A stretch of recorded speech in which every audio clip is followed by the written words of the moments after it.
वो हमारी योनि तक पहुंच रहा था। हमें वो ऐसे लग रहा था कि वो हाथ जो छू रहा था उसके योनि को, दिल रो रहा था कि उस हाथ को काट के फेंक दें।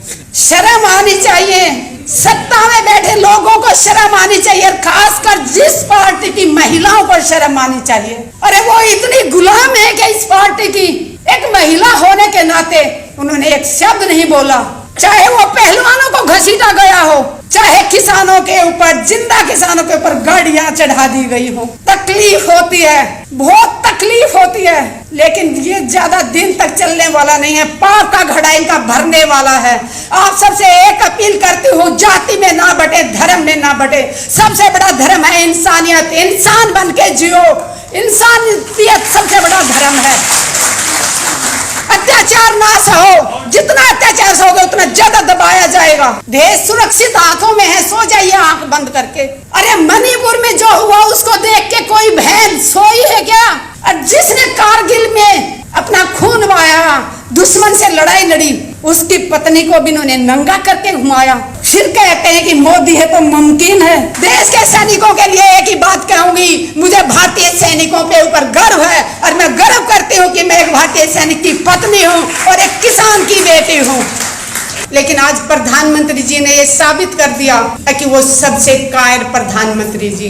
पुलवामा में जो भाई शहीद हुए, उनकी पत्नियों की मैं तकलीफें बताऊं आप लोगों को। वो शहीद हो जाता है, विधवा हो जाती, वो एक ठीक है, अलग बात है। वो देश के लिए बड़ी गर्व करती है कि मेरे आदमी ने शहीदी दी, गर्व महसूस करती है। लेकिन उस विधवा को कितनी तकलीफों से गुजरना पड़ता है। हमारा समाज उस विधवा को अशुभ मानता है। जब ब्याह शादी होती है तो उस विधवा को सभी प्रोग्रामों से दूर रखा जाता है। कहा जाता है ये तेल नहीं चढ़ाएगी, ये हल्दी नहीं चढ़ाएगी, ये तो विधवा है। मैं देश की मातृशक्ति से अपील करती हूँ, विधवाओं का ऐसे तिरस्कार ना करो।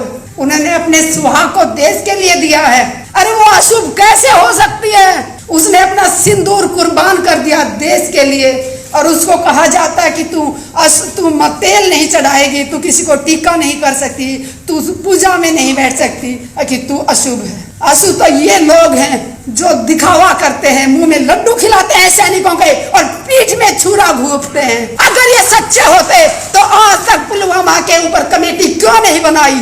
अगर बनाई है तो उसमें कौन कौन सदस्य हैं और वो जांच कहां तक पहुंची, पूछता है भारत प्रधानमंत्री जी से। और प्रधानमंत्री जी कब तक भागोगे देश के सवालों से?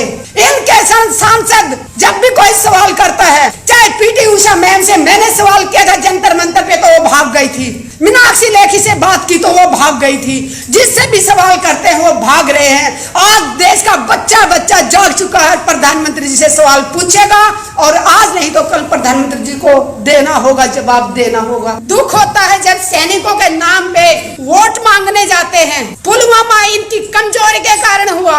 इंटेलिजेंस का कान और आंखें बंद करके सोया हुआ था। अगर वो ईमानदारी से अपना काम नहीं कर रहा था तो सरकार क्या कर रही थी? और अगर इंटेलिजेंस ने अपनी रिपोर्ट दी थी तो वो किसको दी थी? और उसके बाद सरकार में बैठे लोगों ने संज्ञान क्यों नहीं लिया उस पे? क्यों नहीं? जब उनको पता चल गया था कि इस रास्ते से जाने से विस्फोट हो सकता है, तो जिसने भी एयरलिफ्ट से जाने से मना किया, परमिशन देने से मना किया, उसका नाम देश के सामने आना चाहिए। देश की जनता जाग चुकी है।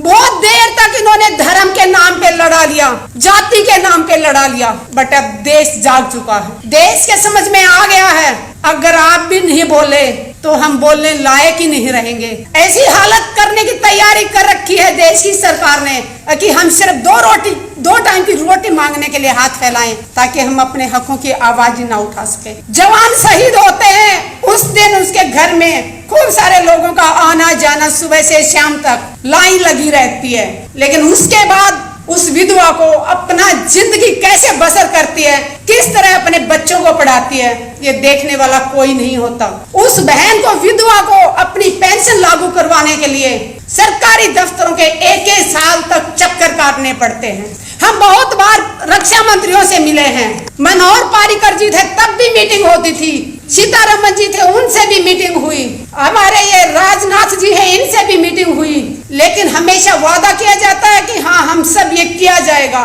लेकिन ना कोई विधवाओं की सुनने वाला है, ना कोई जवानों की सुनने वाला है। और जवान विधवा की बात मैं इसलिए कर रही हूँ, मैंने उन वीर नारियों को बहुत नजदीक से देखा है। मैंने उन वीर नारियों की बहुत तकलीफ देखी थी, तभी मैं जंतर मंतर पे माँ बाप की कसम खा के धरने पे बैठी थी जन सतवीर के साथ। आप में से शायद कुछ लोग जानते भी होंगे, मैं 1 मिनट लेके अपना बताना चाहूंगी। मैंने 810 दिन रिले हंगर स्ट्राइक किया था। एक टाइम खाना खाती थी 24 घंटे में, सुबह से शाम तक सिर्फ प्लेन पानी पीती थी। और उसके बाद 11 दिन तक मैंने आमरण अनशन किया था। और वहां पे बैठी थी तो माँ बाप की कसम खा के बैठी थी, किसान की बेटी हूँ और एक सैनिक की पत्नी हूँ तो पीछे हटने वाली नहीं थी। आईसीयू में पहुंच गई थी। 4 दिन तक मैं RR हॉस्पिटल में रही और मुझे बलात्कार की धमकी दी गई। और जब मैं FIR दर्ज कराने जाती हूँ, उस थाने की महिला SHO कहती है कितने चक्कर काटोगी, छोड़ो, ऐसे तो धमकियां मिलती रहती हैं। मैंने कहा जितने भी चक्कर काटने पड़े, जिसने मुझे बलात्कार की धमकी दी मैं उसको जेल भेज के रहूंगी। आप यकीन मानेंगे 14 महीने बाद मेरी FIR दर्ज की। मैं दिल्ली की बात कर रही हूँ, और वो भी तब मैं महिला आयोग गई, साइबर क्राइम गई, दोनों तरफ से दबाव पड़ा। उसके बाद 14 महीने बाद वो FIR दर्ज की और उसके बाद आज 30,000 कोर्ट में केस चल रहा है। आज तक नहीं ढूंढ पाए कि वो इंसान कौन था जो एक आर्मी ऑफिसर की पत्नी को बलात्कार की धमकी दे रहा था। जय जवान जय किसान।